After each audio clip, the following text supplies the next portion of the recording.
11th के subject maths का chapter number 1 जिसका नाम है सेट्स। सेट्स की ये एक्सरसाइज 1.1 है।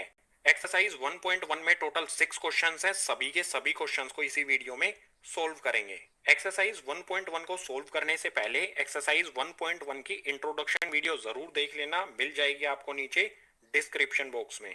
इंट्रोडक्शन किए हैं वो आपको बिल्कुल क्लियर होंगे। सो नेक्स्ट पेज से स्टार्ट करते हैं एक्सरसाइज 1.1 क्वेश्चन नंबर 1 से। क्वेश्चन नंबर 1 इसमें दिया है which of the following are sets, justify your answer. Question number 1 में हमें इस तरह से स्टेटमेंट दी गई है, हमें बताना है इनमें से कौन से सेट हैं और जो भी हमारा आंसर होगा उसको जस्टिफाई भी करना है। सो क्वेश्चन नंबर 1 के फर्स्ट पार्ट में हमें दिया है the collection of all the months of a year beginning with the letter J.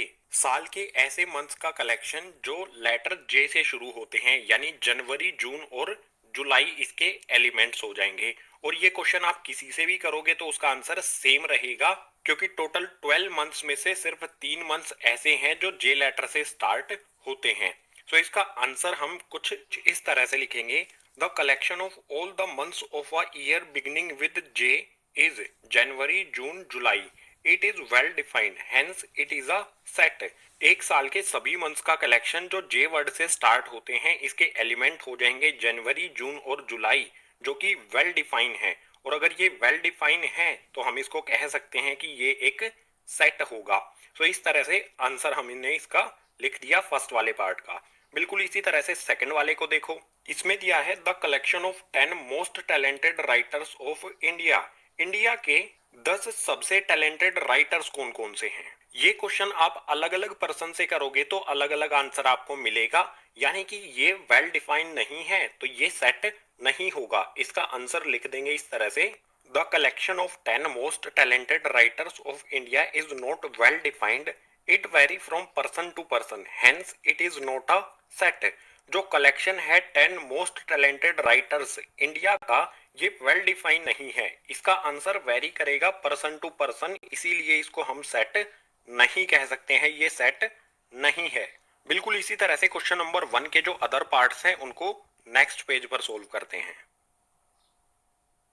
Question number 1 का थर्ड पार्ट, इसमें है a team of 11 best cricket batsman of the world. पूरी दुनिया की एक ऐसी टीम जिसमें 11 बेस्ट क्रिकेट बैट्समैन हो। ये क्वेश्चन आप अलग अलग पर्सन से करो, क्या सभी की टीम में सेम प्लेयर्स होंगे? नहीं होंगे, यानी ये वेल डिफाइन नहीं है। और अगर ये वेल डिफाइन नहीं है तो ये सेट भी नहीं होगा। इसके आंसर में लिख देते हैं A team of 11 best cricket batsmen of the world is not well defined. It vary from person to person. Hence, it is not a set. World की एक ऐसी टीम जिसमें 11 बेस्ट क्रिकेट बैट्समैन हो, ये वेल डिफाइंड नहीं है, क्योंकि इसका answer person to person vary करेगा, तो ये एक सेट भी नहीं होगा।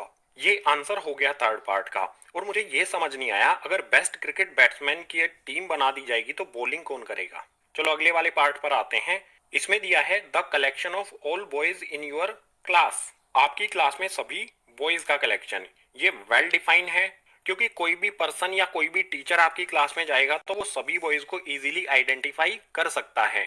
सपोज कीजिए आपकी क्लास में टोटल 20 स्टूडेंट्स हैं, 12 बॉयज हैं, 8 गर्ल्स हैं, तो बॉयज किसी भी पर्सन के लिए 12 होंगे। अगर कोई टीचर जाएगा तो उसके लिए भी 12 ही बॉयज रहेंगे। सो ये वेल डिफाइंड है, तो ये सेट होगा। इसका आंसर लिख देते हैं The collection of all boys in your class is well defined, as anyone in class can identify a boy belongs to this collection, hence it is a set. आपकी class में सभी boys का collection ये well define है, क्योंकि class में कोई भी पर्सन होगा वो इजीली आइडेंटिफाई कर लेगा ऐसे किसी भी बॉय को जो इस कलेक्शन से बिलोंग करता है, यानी कि वो बॉय को इजीली आइडेंटिफाई कर लेगा। तो इसी वजह से ये सेट है। क्वेश्चन नंबर 1 का फिफ्थ पार्ट, इसमें है the collection of all natural numbers less than 100। 100 से छोटे सभी नेचुरल नंबर्स का कलेक्शन। तो ये वेल डिफाइन है, क्योंकि आपको पता है किसी भी पर्सन से आप ये क्वेश्चन करोगे तो उसका आंसर सेम रहेगा। नेचुरल नंबर्स कौन से होते हैं? जो 1 से स्टार्ट होते हैं, 1 2 3 4 5। और 100 से छोटे कितने नेचुरल नंबर्स होंगे? 1 2 3 4 5 से लेकर 99 तक। सो इसका आंसर यहाँ पर लिखते हैं The collection of all natural numbers less than 100 is 1 to 99. It is well defined, hence it is a set. 100 से छोटे सभी नेचुरल नंबर्स का कलेक्शन, इसमें कौन कौन से एलिमेंट्स हो जाएंगे 1 2 3 4 से लेकर 99 तक, ये वेल डिफाइन है तो ये एक सेट होगा। इससे अगले वाले पार्ट 6 पार्ट को देखो, इसमें दिया है a collection of novels written by the writer Munshi Premchand. Suppose कीजिए आप लाइब्रेरी में जाते हैं या कोई भी पर्सन लाइब्रेरी में जाता है तो वो इजीली आइडेंटिफाई कर सकता है जो नॉवेल्स मुंशी प्रेमचंद ने लिखी हैं, यानी कि ये वेल डिफाइंड कलेक्शन है और ये सेट होगा। सो इसका आंसर यहां पर लिख देते हैं, a collection of novels written by the writer Munshi Premchand is well defined as anyone can identify his novel, hence it is a set. Munshi Premchand ने जो भी नॉवेल्स लिखी हैं इसका कलेक्शन ये वेल डिफाइन है क्योंकि कोई भी आइडेंटिफाई कर सकता है उनकी नॉवेल को, तो ये एक सेट होगा। क्वेश्चन नंबर 1 के 5th और 6th पार्ट को हमने इस पेज पर कर लिया, इससे अगले वाले पार्ट्स को नेक्स्ट पेज पर करते हैं। क्वेश्चन नंबर 1 का 7th, इसमें है the collection of all even integers, सभी के सभी इंटीजर्स का कलेक्शन, ये वेल डिफाइन है तो ये एक सेट होगा। सो यहां पर लिखता हूं, the collection of all even integers is, जो भी इवन इंटीजर्स हैं उनके एलिमेंट्स क्या होंगे गाइस। देखो बिल्कुल सिंपल होता है, इंटीजर्स हमारे इन्फिनिटी नेगेटिव में जाते हैं और इन्फिनिटी पॉजिटिव में जाते हैं। सो ऐसे इंटीजर्स हम इसमें लेंगे जो कि इवन है। कौन कौन से होंगे, इन्फिनिटी से नेगेटिव में भी इन्फिनिटी की तरफ -4 हो जाएगा, -2 हो जाएगा, 0 हो जाएगा, 2 हो जाएगा, 4 हो जाएगा और इस तरफ भी इन्फिनिटी की तरफ ये जाएंगे। सो ये इवन इंटीजर्स वेल डिफाइन है, hence it is a set, तो ये सेट होगा। बिल्कुल इसी तरह से 8th वाले पार्ट को देखो, इसमें है the collection of questions in this chapter, इस चैप्टर के क्वेश्चंस का कलेक्शन। अगर एक्सरसाइज 1.1 को देखोगे तो इसमें टोटल 6 क्वेश्चन है। किसी भी पर्सन से आप बुक दोगे और बोलोगे कि इस चैप्टर में या इस एक्सरसाइज में कितने क्वेश्चन है, वो 6 ही आंसर करेगा। Person to person answer change नहीं होता है, यानी कि ये भी एक सेट है। सो यहां पर लिखता हूं, the collection of questions in this chapter is well defined, hence it is a set. जो भी इस चैप्टर में क्वेश्चंस हैं उन सभी का कलेक्शन वेल डिफाइंड है तो ये एक सेट होगा। अभी क्वेश्चन नंबर 1 का लास्ट पार्ट बचता है, उसको करते हैं नेक्स्ट पेज पर। 9th यानी कि क्वेश्चन नंबर 1 का लास्ट पार्ट, इसमें है a collection of most dangerous animals of the world, पूरी दुनिया में डेंजरस एनिमल्स का कलेक्शन। कुछ लोग कुत्ते से डरते हैं, कुछ बिल्ली से डरते हैं और कुछ ऐसे हैं जो शेर से भी नहीं डरते, यानी पर्सन टू पर्सन इसका आंसर चेंज होगा। अलग अलग पर्सन के लिए अलग अलग डेंजरस एनिमल्स होंगे, तो ये एक सेट नहीं है, यहां पर लिख देता हूं, a collection of most dangerous animals of the world is not well defined, it vary from person to person, hence it is not set. पूरी दुनिया में डेंजरस एनिमल्स का कलेक्शन ये वेल डिफाइंड नहीं है क्योंकि इसका answer person to person vary करेगा, इसीलिए ये सेट भी नहीं होगा। सो इसी पार्ट के साथ क्वेश्चन नंबर 1 हुआ कंप्लीट। क्वेश्चन नंबर 2 को स्टार्ट करते हैं नेक्स्ट पेज से। क्वेश्चन नंबर 2, इसमें दिया है let a equals to 1 2 3 4 5 6 insert the appropriate symbols belongs to और not belongs to in the blank spaces. मान लीजिए हमारा कोई सेट है A, इसके एलिमेंट्स हैं 1 2 3 4 5 6। अब हमें बिलोंग्स टू और नॉट बिलोंग्स टू इन सिंबल्स को फिल करना है इन ब्लैंक स्पेसेस में। सो ये वाला सिंबल है बिलोंग्स टू का और ये वाला सिंबल है नॉट बिलोंग्स टू का। बिलोंग्स टू का सिंबल जब फिल करेंगे जब ये एलिमेंट्स हमें दिए होंगे, और अगर इनके अलावा कोई एलिमेंट आता है तो नॉट बिलोंग्स टू का यूज किया जाएगा। सो फर्स्ट पार्ट में देखो 5 डैश ए, डैश में क्या फिल करें, बिलोंग्स टू या नॉट बिलोंग्स टू। आप देख सकते हो ये 5 इस ए सेट में आता है, तो इसका मतलब 5 ए सेट से बिलोंग करता है, तो यहां पर हम ये वाला बिलोंग्स टू का सिंबल फिल कर देंगे। इसे इस तरह से रीड किया जाएगा 5 बिलोंग्स टू सेट ए। बिल्कुल इसी तरह से सेकंड को देखो 8 डैश ए, इस सेट में 8 एलिमेंट नहीं है तो यहां पर नॉट बिलोंग्स टू का सिंबल हम लगा देंगे। ये हमारा नॉट बिलोंग्स टू का सिंबल लगाया, इसको इस तरह से रीड किया जाएगा 8 not belongs to set A. बिल्कुल इसी तरह से थर्ड वाले पार्ट को देखो, इसमें है 0 डैश ए, 0 इस सेट में नहीं है तो यहां पर फिल करेंगे हम नॉट बिलोंग्स टू। इससे अगले वाले को देखो फोर्थ पार्ट को 4 डैश ए, इस सेट में 4 आता है तो यहां पर आ जाएगा बिलोंग्स टू का सिंबल। इसी तरह से इससे अगले वाले को देखो, यहां पर है 2 डैश ए, टू भी इस सेट में आता है तो यहाँ पर भी आ जाएगा बिलोंग्स टू का सिंबल। इसी तरह से यहाँ पर लास्ट वाले में है 10-A, 10 इस सेट में नहीं है, यानी कि यहाँ पर हम फिल करेंगे नॉट बिलोंग्स टू का सिंबल। अगर आपने एक्सरसाइज 1.1 का इंट्रोडक्शन पार्ट देखा होगा तो इसको आपने पहले ही फिल कर लिया होगा। बिल्कुल इजी सा कॉन्सेप्ट है बिलोंग्स टू और नॉट बिलोंग्स टू का। क्वेश्चन नंबर 2 यहाँ पर हुआ कंप्लीट। अब क्वेश्चन नंबर 3 के लिए मूव करते हैं नेक्स्ट पेज पर। क्वेश्चन नंबर 3 इसमें दिया है write the following sets in roster form. जो भी हमें क्वेश्चन नंबर 3 में सेट्स दिए गए हैं इनको हमें रोस्टर फॉर्म में लिखना है। सो फर्स्ट वाले पार्ट में दिया है A equals to the set of x such that x is an integer and x greater than और equal to -3 and less than 7। A set यहाँ पर सेट बिल्डर फॉर्म में दिया गया है, इसको रोस्टर फॉर्म में लिखना है। रोस्टर फॉर्म को टेबुलर फॉर्म भी कहा जाता है। सो सबसे पहले रोस्टर फॉर्म में लिखने के लिए हमें पता लगाना होगा इस सेट के एलिमेंट्स कौन कौन से हैं। सो यहाँ पर x सेट है कुछ इस तरह से कि x इंटीजर है। कौन कौन से इंटीजर होंगे? x -3 के इक्वल है और -3 से बड़ा है और 7 से छोटा है। सो एलिमेंट्स क्या क्या होंगे? द एलिमेंट्स आर, एलिमेंट्स कहां से कहां तक होंगे हमारे इंटीजर्स? शुरू होंगे ये -3 से, क्योंकि x -3 के इक्वल है और -3 से बड़े हैं तो -3 होगा इसमें। इससे बड़ा होता है -2 आ जाएगा, इससे बड़ा -1 आ जाएगा, इससे बड़ा 0 आ जाएगा, 0 से बड़ा 1 आ जाएगा। हमें इसको 7 से छोटे नंबर तक रखना है।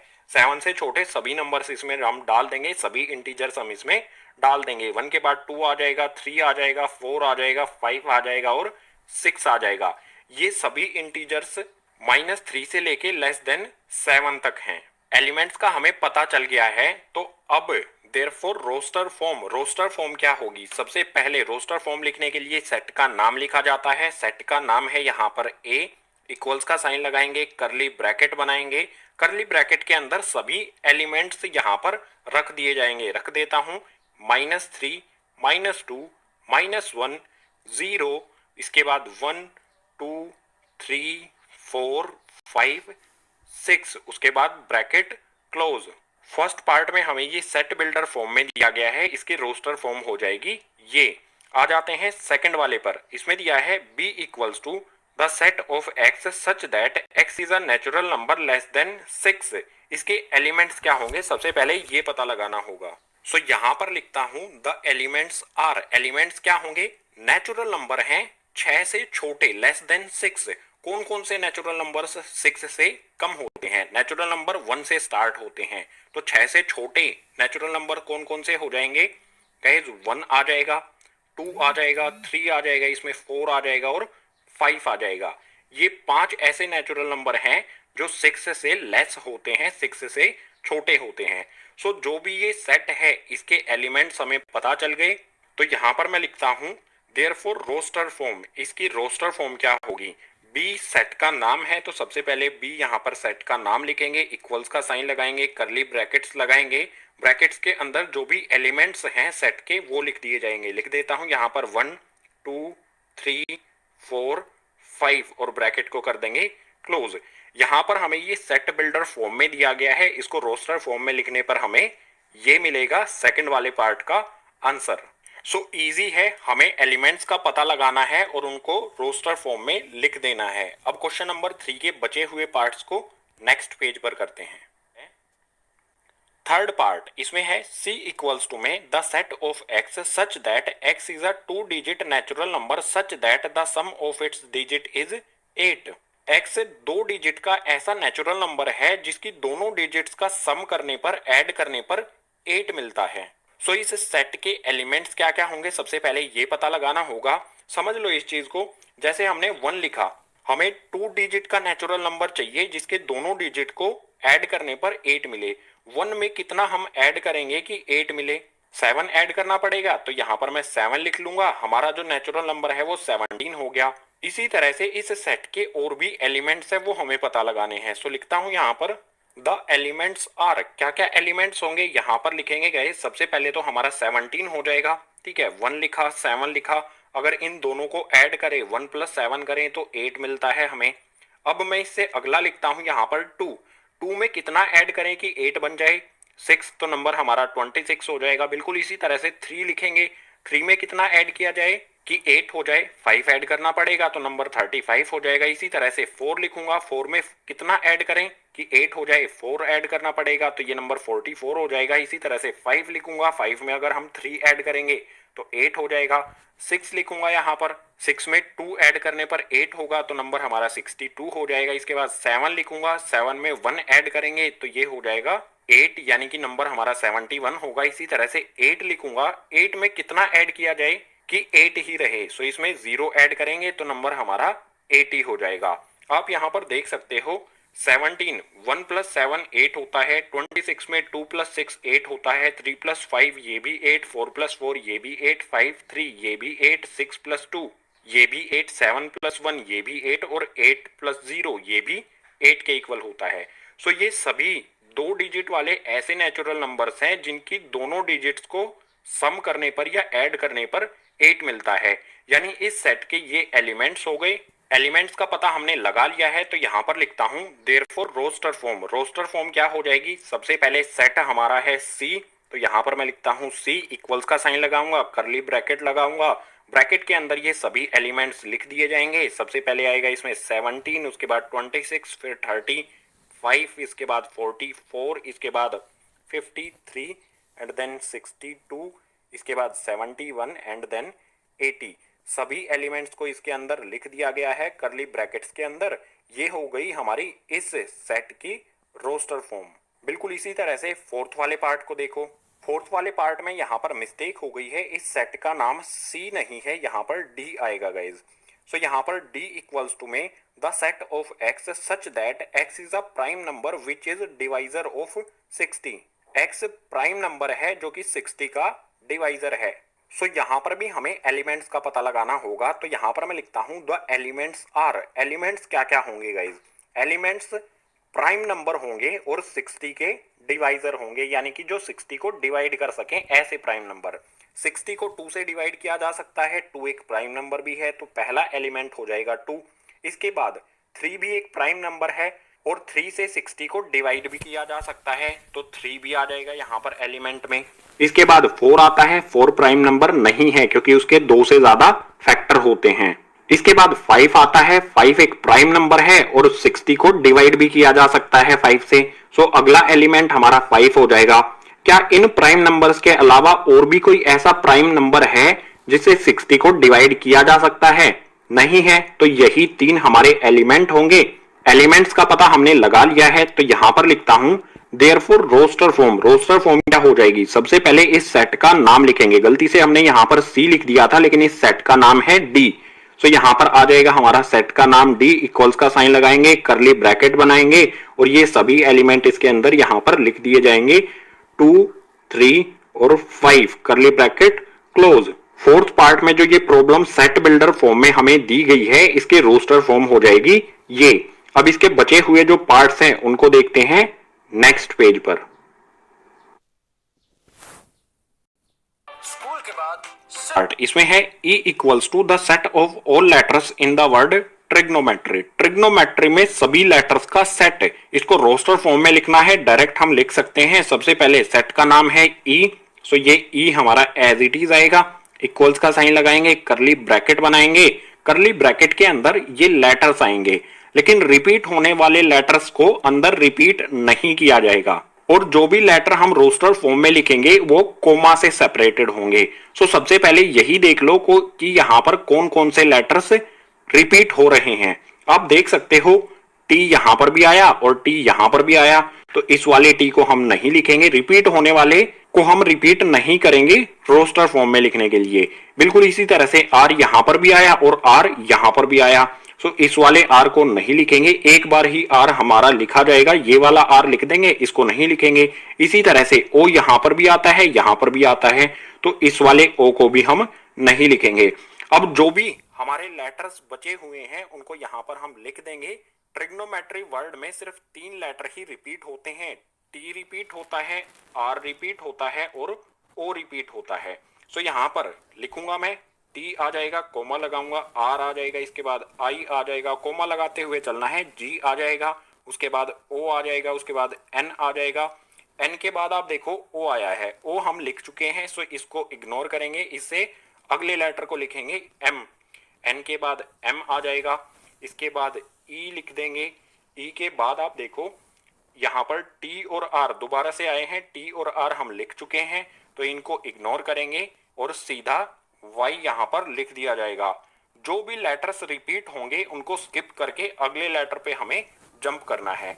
सो ये ई वाला जो सेट है इसको रोस्टर फॉर्म में हम यहाँ पर लिखेंगे तो हमारा ये आंसर आ जाएगा। जो भी लेटर्स हैं वो कोमा से सेपरेट होंगे और यहाँ पर कैपिटल में दिया है तो यहाँ पर आंसर भी हम कैपिटल में ही लिखेंगे। और सबसे इंपॉर्टेंट मैं बार बार आपको बता रहा हूं कि एलिमेंट्स जो भी हैं वो रिपीट नहीं होने चाहिए रोस्टर फॉर्म में लिखते समय।